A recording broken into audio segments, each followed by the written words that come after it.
Hey, what are you guys doing today? Not anymore. We're playing Clam Man 2 open mic. Clam Man 1, if it exists, is not free to play. And we didn't look too much for it. So we're going to try Clam Man 2.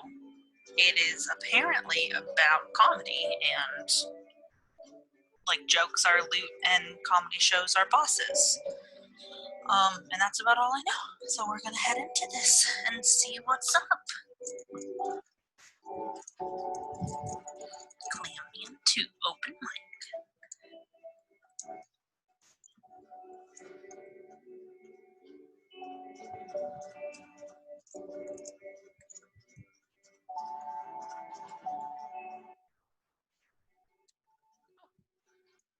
Form. Snacky Bay Prime Mayonnaise Automated Employee Valuation Form JS34B.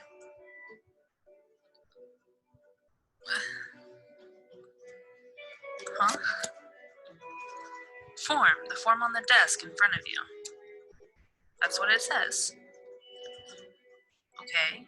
Oh, I'm filling in the form. I get it. So what else does it say? Welcome to your evaluation employee number, whatever. Don't worry, this will be very brief. We're just taking a quick quarterly moment to reestablish your relationship with Snacky Bay Prime Mayonnaise.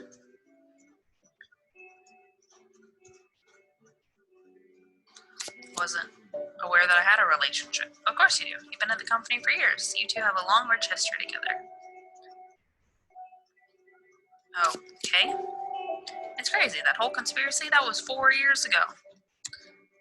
Time flies when you work in an office, huh? Maybe that's about one. So maybe let's read about it. You know what? Wouldn't mind a quick recap, just for the heck of it. Sure, that's what I'm here for.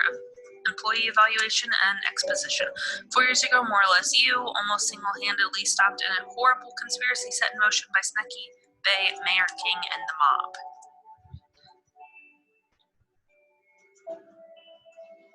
And this company produces mayonnaise? Yep. You were fired for like 2 days and spent them snooping around, clues, puzzles, lots and lots of talking. Some might even say too much talking, not enough snooping. Could always do with more snooping. It was only thanks to your wit and deductive reasoning, along with a duck, that you managed to crack the case and bring justice to the villains. Heck yeah, man. After that, your best friend Pete, who honestly kind of betrayed you, ended up as the CEO of the company. You got a minor promotion. It's better like this. Nepotism looks bad. This way, no eyebrows are raised. Raise an eyebrow. It's a form. I can't see you. Oh. Alright, I'm ready to move on. About time. Take it away, JS34B. Let's get cracking. I assure you this won't take long. For this evaluation, we'll be asking you to initially state some information about yourself and then provide us with a truthful and honest estimate of your skills and abilities. Sounds easy enough. What is your name? I'm Clam Man. What is your position? Senior sales representative. Great job filling in those two fields. Your enthusiasm and ability to follow instructions are highly valued skills here at Snacky Bay Prime Mayonnaise. Speaking of skills, let's move on to the next part of the evaluation. Using numeric values, give us your own impression of your skills, and remember, please don't overestimate yourself. Alright. What would you say your strongest skill is? Aquadynamics? Probably self-awareness. Oh. Perfect. The company appreciates employees always keen and willing to apologize, especially when it isn't their fault. What is your second highest skill? Self-awareness high. I don't like this. I feel like I'm bragging. Please don't think I'm bragging. Detection. Fantastic. Your observation skills are a valuable asset to this company, almost as valuable as your ability to spend 10 hours a day doing menial repetitive tasks. What would you say? What skills could you say could use some improvement? I don't even know what this is. We don't mind a couch potato, and remember, the only bad workout is the one that impedes workspace performance. Oh, this is like working out? Cool, I did that right. What's your greatest weakness? Oh no, no, no, I didn't mean that. That's unfortunate, but we understand. We don't expect office workers to be creative. And that's all your skills estimated. To confirm this, we're going to need the signature at the bottom of the page. 30? Yep, that sounds about right. Sure, why not? Well done, you've successfully managed to answer a number of questions about yourself. This information will be processed and checked for discrepancies by an AI far superior to yourself. There seems to be a number of simple instructions on the other side of this form. Let's just do it real quick. Interacting with people can be tricky, but as long as you understand the two different types of skill checks, you'll manage just fine. The two types are the roll check and the static check. The roll check is indicated by the name of one of your skills, your modifier to that stat, and the difficulty of that stat. Click. Are we playing Dungeons and Dragons? Is that what we're doing? Doing a roll check means rolling a d20 or a 20-sided die, adding your modifier, and hoping it's higher than the target number. Even if you have amazingly high or frustratingly low stats, you can always fail or succeed a roll check immediately by rolling a 1 or 20 respectively. These count as criticals and bypass all modifiers. In short, rolling a 20 always succeeds and rolling a 1 always fails. Yeah, nat 1, nat 20. We're playing D&D.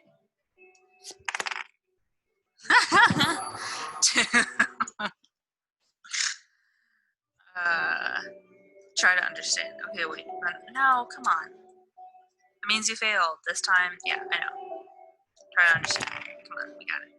6 + 1, 7. Okay, that's easy enough. Great. Is there anything else you want to know? What's the static check? Compared to roll checks, static checks are simple. A static check is invisible to you unless you fulfill its conditions. Static checks can be spotted by their appearance, the relevant stat followed by an indicator of how high or low that stat needed to be for the option to show up. For example, someone with a high detection will notice things someone with low detection won't. Detection. And are given the option to act on that. You misspelled detection. That's it. That's how it works. You can thank your detection for that. Of course, static checks apply to all stats and require either very low or very high ones, and that's about it. Any other questions? Sure, let's go. Thank you for your time, and thanks for your hard work here at Snacky Bay Prime Mayonnaise. All right. So we're playing D&D, and we're an office worker. 3 knocks on your cubicle, and the creeping smell of coffee. You already know who's coming to see you. Hey, man. Is that the evaluation form? Almost done? Not much. Not much. Oh. All right. Hot take. The pickle is the most important. Change my mind. Okay. It's literally the worst part. I would rather you not have a pickle at all. What's most important? The patty. Oh god, the bun though. The bun. You don't get it, we're talking about the most important component. The bun and the patty are given. Without them, there is no burger. Bread and meat, that's heavy, that's rich. You need something to cut through it. Mayo won't do, ketchup isn't enough, veggies won't cut it. You need something with decent acidity, something vinegary. He takes another sip of his coffee. Pickle power, dude. Pickle power. Anyway, that's not why I came to see you. I wish that I liked pickles because that sounds great, but I don't like pickles at all. Alright, what is it? Come on, I'll show you. Alright. That was pretty good. Oh, they're not gonna talk? Ooh. Okay. Let's be genuine. Sorry, I need to read it. Echoes of light metallic taps and clanks climb their way up the elevator shaft, the low, peaceful rumbling of the bowels of Snacky Bay Prime Mayonnaise office building, the relaxed breathing of the giant concrete behemoth. It sounds normal, like there's no cause for alarm. Peaceful, all is well in Snacky Bay, and for the first time in a while, Pete seems excited about something. That's not even the best part, dude. This is what I wanted to show you. Pete takes a single deep breath as if taking in the view, pointing towards a space formerly occupied by the elevator. Remember our old boss? This is his old private elevator. After he disappeared, there was no way of getting inside. He just sat there. Until today. He takes a step forward, carefully scanning the inside of the shaft. It must have been short-circuited or something because it just shot up through the roof this morning. Shot up through the roof? Like a bullet, man. It just burst through some private elevator, huh? Did you check the roof? Yeah, it's a wreck. It's just a wreck. We managed to open it up, but there was nothing inside. I noticed something, though. He looks excited, whatever it is. He could barely wait to tell me about it. You know how the regular elevator has 10 buttons? The air is taken out of him. He was hoping to surprise you. Tangibly disappointment. Aw, I'm so sorry. Yeah, this one had 11. How awesome is that? There's a secret floor. So how do we get down there? Hesitation. He didn't think of that until now. I don't know. It's kind of too high to jump. Oh god, improv -4. Is it too high to jump? Gaping void of death in elevators. Who knows? Why not test it out? It's too high. Oh, let me do it! Alright, here's an idea. If we swan dive into the shaft, our heads will absorb the blow and our bodies will be fine to go exploring. I don't know, man. Are we really that thick-headed? We definitely are. Undoubtedly, undeniably so. Oh, okay. That said, I'm pretty sure it goes against company policy to dive headfirst into anything without proper paperwork. I don't think we have time for that. Fine. No dive, Swan. Oh. Okay, cool. Honestly, I'm kind of relieved. You think we could? It would be risky, but it could work, maybe. I don't know, man. If you're absolutely sure.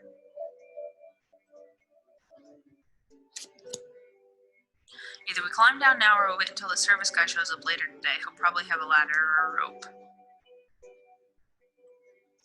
Let's just do it. Alright, dude. Lead the way. Alright.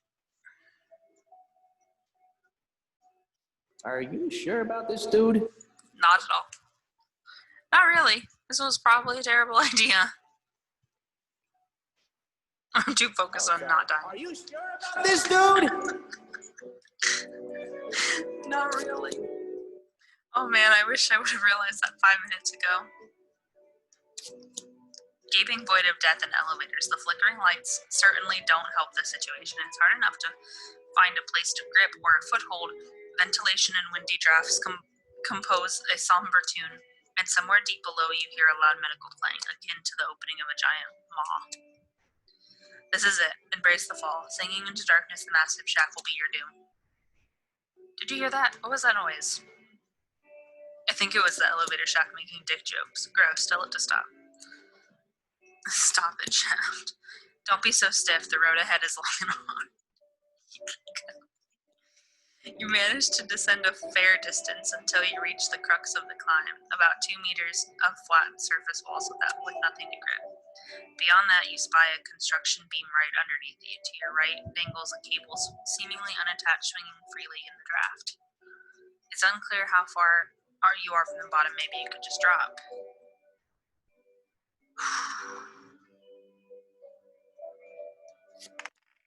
Come on. Failure. Are you kidding me? I'm a terrible D&D player. You try to push yourself from the ledge, but your hands slip and tumble down the shaft. The ground looks like it's eager to make your acquaintance. Dude, what are you... Before you have time to think of your response, your free fall comes to an end. You hit the bottom, it's painful, but you'll be walking away from this with nothing worse than a limp and a sharp pain in your ass. Okay. Oh, cool. I guess I'm going next. Where am I gonna drop? He's going to fall on top of you. I mean, I should try to catch him. Oh, not one. I needed a 16. Are you serious? You dart back and forth trying to position yourself, but you end up right underneath him, unable to brace for the catch. There's an almost cartoonish loud thud as he crashes down on top of you. A loud thud is followed by a moment of silence, only broken by Pete's groaning. That hurt as much as your first fall. Let's never do this again. Yeah, ouch. I feel okay. Then again, I don't know how a broken bone or internal bleeding feels, so I can't be sure. He dusts himself off and looks around. Alright, what now? In front of the two of you, an exit leads out of the shaft, a small lobby-like space with a fancy door to your left and a stairway up to your right. I mean, if we go up the stairs, aren't we going up? The door is unlocked and smoothly swings open. You walk in. Oh man, what are we gonna find? I think we are going to actually... Oh, wait, this is so cool. I don't even want to stop playing now. Whoa! What is all this? Okay, we're gonna pause. We're gonna come back to this later, because I don't want to put too much of an episode into this. I know I've had some longer episodes lately. I want to leave this one kind of short.